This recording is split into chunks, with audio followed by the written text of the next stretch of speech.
Police কি চাইলেই আপনার মোবাইল ফোন যে কোনো সময় চেক করতে পারবে? মনে করেন রাস্তায় হাঁটছেন অথবা কোথাও বসে আছেন। হঠাৎ পুলিশ এসে বলল, মোবাইলটা দেন, চেক করব। এই অবস্থায় আপনার কি করা উচিত?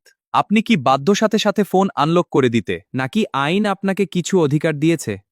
এসব নিয়েই আলোচনা করব আজকের ভিডিওতে। আসুন প্রথমে জানি এই বিষয়ে আইন কি বলে।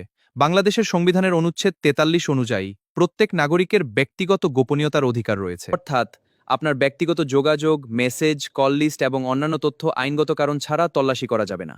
তবে এর মানে এই না যে পুলিশ কখনোই মোবাইল জব্দ করতে পারবে না। ফৌজদারি কার্যবিধি ১৮৯৮ এর ধারা ১৬৫ অনুযায়ী কোনো তদন্তের স্বার্থে যদি পুলিশ যুক্তিসঙ্গত কারণ পায় যে কোনো গুরুত্বপূর্ণ তথ্য আপনার ফোনে থাকতে পারে, তাহলে তারা তল্লাশি বা জব্দ করতে পারে।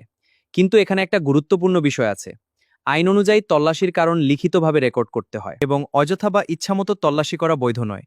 নাম্বার ২, ফোন জব্দ করলে আপনি রিসিভ কপি চাইতে পারবেন। বাংলাদেশ পুলিশ রেগুলেশন এবং সিজার পিসি এর সার্চ ও সিজার প্রক্রিয়া অনুযায়ী জব্দকৃত জিনিসের একটি তালিকা প্রস্তুত করা হয় এবং আপনি সেই তালিকার কপি চাইতে পারবেন। সবশেষে মনে রাখবেন, ফোন চেক করতে চাইলে আপনি উত্তেজিত না হয়ে শান্তভাবে আইনগত প্রক্রিয়া অনুসরণ করতে বলতে পারেন। কোনো কাগজ না পড়ে সই করবেন না। তাই নিজের অধিকার জানুন।